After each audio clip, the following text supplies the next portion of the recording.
Estado comunicou ontem que Santa Catarina não está mais em estado de calamidade por conta da pandemia da Covid-19. O governador Carlos Moisés decidiu não renovar o decreto de emergência em saúde, então que foi encerrado ontem, depois de vigorar por 2 anos. A ação faz parte do processo de volta à normalidade em função da melhora do cenário epidemiológico e também do avanço da vacinação. Santa Catarina encerra então o período de calamidade pública com a menor taxa de letalidade para a doença no país, que é de 1,3%. Atualmente são 4,2 mil casos para o novo coronavírus. No período de pico, em 29 de janeiro deste ano, foram mais de 80 mil casos. O fim da calamidade pública significa, então, um retorno aos ritos habituais dos processos de gestão administrativa. O Centro de Operações em Emergência em Saúde, o COES, deixa também de existir.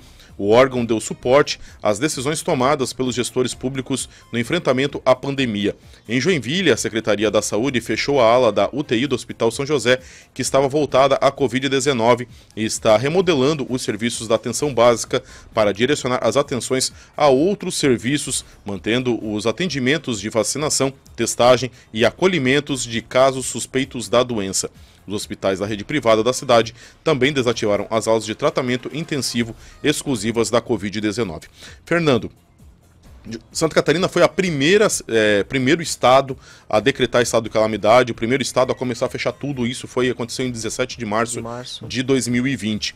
Isso o próprio governador citou ontem, mas assim como eu acho lindo o ano eleitoral, porque ficou bem próximo, né, a saída. A gente vai falar daqui a pouquinho aqui quem foi os próximos a saírem. O Moisés realmente é pré-candidato ao governo do estado, não ia querer estar dentro de calamidade pública. Estão entrando novos secretários que vão precisar trabalhar durante todos esses meses, que não tem ainda o afinco junto com o governo e vão precisar trabalhar, ou seja, em ano eleitoral fica aquela velha máxima, né? Em ano eleitoral pode-se tudo, né? Retira-se até inclusive uma calamidade que foi colocada de forma, né? Depois veio os outros estados também colocaram, então a culpa não é somente do Moisés, né? Mas o primeiro ato, que vamos assim dizer, que aconteceu dentro da calamidade pública, foi a dos respiradores.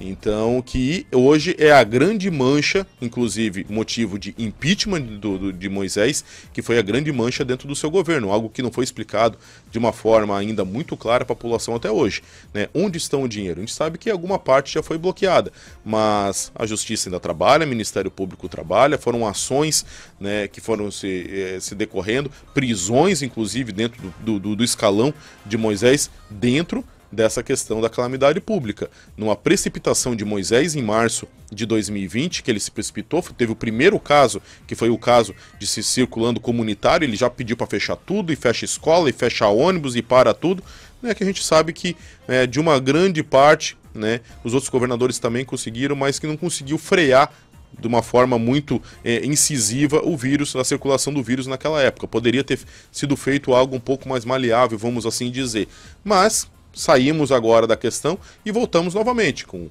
editais, com todos aqueles trâmites legais que funcionam no governo do estado. Mas fica aquela questão, né? Fica aquela grande pergunta. Será que é porque em ano eleitoral? Né? Será que nós realmente estaríamos saindo, tirando o estado de calamidade se não fosse um ano eleitoral, às vésperas da saída de alguns do primeiro escalão, vamos assim dizer, do governo Moisés? O governo Moisés também é pré-candidato à reeleição do governo do estado? Essa é a grande pergunta.